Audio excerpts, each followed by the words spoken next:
Today we're talking about integrated bracelet sports watches. I have a list of around 19 different watches ranging from around $100 up to around $30,000. I'm going to try and make this list in under 5 minutes. Sometimes I succeed at this, sometimes I don't. Let's give it a try.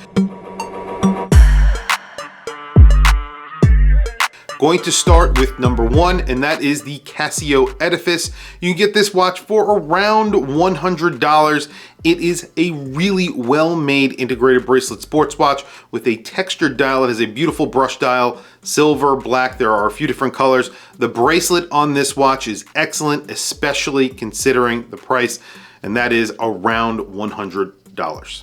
Next on the list is a watch that basically nobody ever talks about.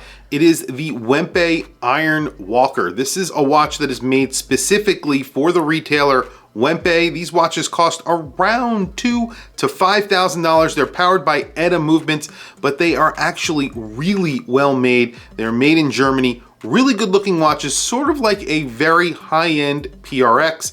I definitely recommend these, especially on the secondary market. Next on the list is a watch for around $300. This is the Citizen Saiosa, available in a bunch of different colors.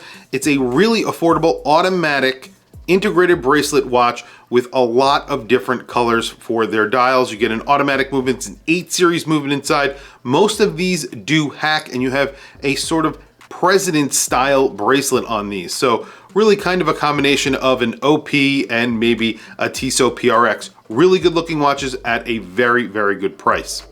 Number 4 on this list is a watch that is often overlooked. However, it is absolutely fabulous. And I think one day this is going to be a collector's item. It definitely will go up in price in the near future. I'm talking about a Tudor. It is the North Flag.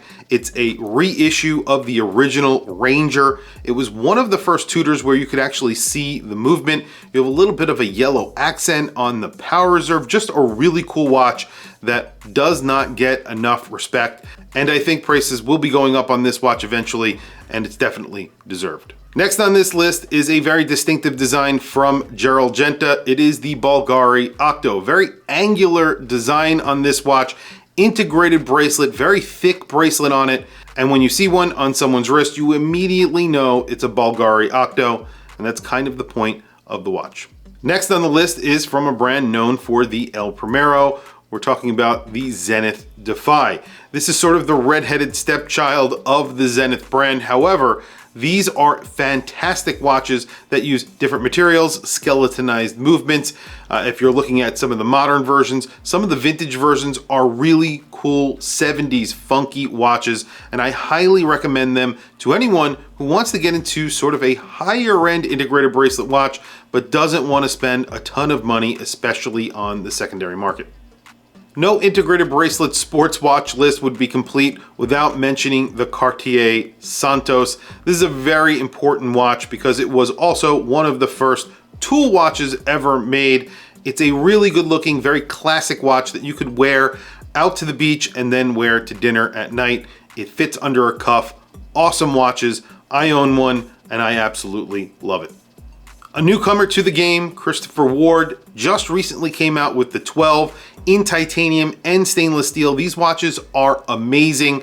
They were designed by someone who worked at Chapek, and of course the Antarctique is another watch that I need to mention on this list. Very, very expensive. However, they also came out with a baby blue version with that Christopher Ward 12. A lot of people made some parallels between the two watches. Both awesome watches, obviously, at very different price points. That Christopher Ward coming in at around $1,000 to around $2,000, while the Antarctique is around $30,000, somewhere in that range. No integrated bracelet sports watch list could be complete without mentioning the PRX, specifically the PRX with the Powermatic 80. However, I also think that the quartz versions are very important as well. They now come in 35 millimeters and in 40 millimeters. These are affordable integrated bracelet watches that really do punch way above their weight class. Really good looking watches at great prices. A personal favorite of mine is the IWC Ingenieur. Again, another watch designed by Gerald Genta. These watches on the secondary market really do tank for one reason or another, and they are an extremely good value, especially considering that they've recently re-released these watches at astronomical prices around $14,000. You can go on eBay and get them for around $3,000 to $5,000 in titanium with complications. Excellent watches for the price. Definitely check them out. Another Gerald Genta design that's a little bit different from all of the rest, it is the Omega Constellation. This is a watch that is often overlooked as well. I think because the design here is a little bit weird when compared to the other Gerald Genta designs that are a little bit more tame. However, these are great. Again, on the secondary market, they do not hold their value. So if you're looking for a very interesting watch designed by Gerald Genta, definitely take a look at the Omega Constellation. The Girard-Perregaux Lariato is a beautiful watch. It is beautifully made, and of course they have some beautiful in-house movements from Girard-Perregaux. They do not get enough credit here in the United States. They are wonderful watches, however, on the more expensive side. Again, on the secondary market, these sell for a very good price. Some of them actually sell for a higher price than you would expect, but they are fantastic watches, and if you can get one on the secondary market for a good price, they are definitely worth the money. So we have about 5 or 6 watches left on this list, but I do want to mention, of course, the Holy Trinity. Can't go through this list without mentioning them. Of course, we have the AP Royal Oak, the Patek Philippe Nautilus, and the Vacheron Overseas. These 3 watches are very, very important to the integrated bracelet sort of market because they do influence a lot of other brands. A lot of the brands that I'm mentioning today are all influenced by these 3 brands, specifically the Patek Philippe Nautilus and of course the AP Royal Oak, both of those designed by Gerald Genta. And of course the Vacheron Overseas designed by Jörg Heisek. So obviously another very important designer. So these are 3 really important watches, not only to integrated bracelets, but the watch industry as a whole. Next on this list is the Chopard Alpine Eagle. This gets an eagle eye dial. I'm not a huge fan of the case, specifically the bezel and the bracelet. So that is basically the entire watch, but I do love the dials on these watches. And of course the movements, they have some great movements. And recently I believe they put an LUC movement in one of these cases. So obviously making it a little bit higher end. These are great watches, especially if you like the look. Personally, I'm not a huge fan, but I can see the appeal. We're reaching the end of this list. I want to mention the Maurice Lacroix Icon. This is another watch that is sort of an homage to the AP Royal Oak, although many of the watches that I've listed here on this list are an homage to one or the other. But this is a very solid watch made by Maurice Lacroix. These are pretty good looking and they come in a bunch of different complications now. Really good looking watches. Definitely better on the secondary market. Obviously, they sell for a heavy discount.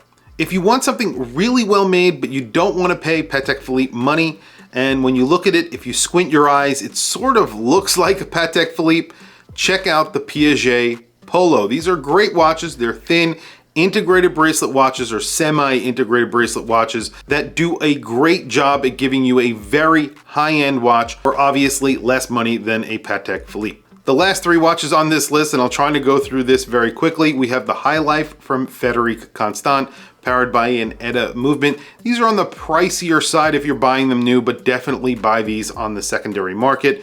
Then you have the Odysseus from A. Lange & Söhne. These are amazing watches, almost impossible to get unless you want to pay well over retail. They are very, very popular, especially the titanium version, unfortunately, which is probably the best one. These are going for a lot of money. Last but definitely not least is the Glashütte Original 70s. This is a chronograph, very funky looking, definitely 70s inspired. No other chronographs actually mentioned throughout this list. However, most of the watches that I did mention do have chronograph versions. Anyway, guys, tell me what you think of this list down in the comments below. I'm sure that I went well over 5 minutes. I try and keep these videos as fast as possible, but it is really hard because I want to pack in as many watches as I can. And I think I packed in around 20 watches in this list, maybe a little bit more than that. Tell me what you guys think about this list down in the comments below. I know there are other watches that I have missed. However, these are really cool integrated bracelet watches that you can actually buy. Some of them very hard to buy. About 4 of them are very, very hard to buy. The rest, pretty easy to buy. So you can actually walk to a store and just buy these watches. Tell me what you think down in the comments below. Please also don't forget to like, subscribe, hit that bell icon. It's super helpful for the channel and I very much appreciate it. Anyway, guys, thank you for logging on. I will catch you in the next video.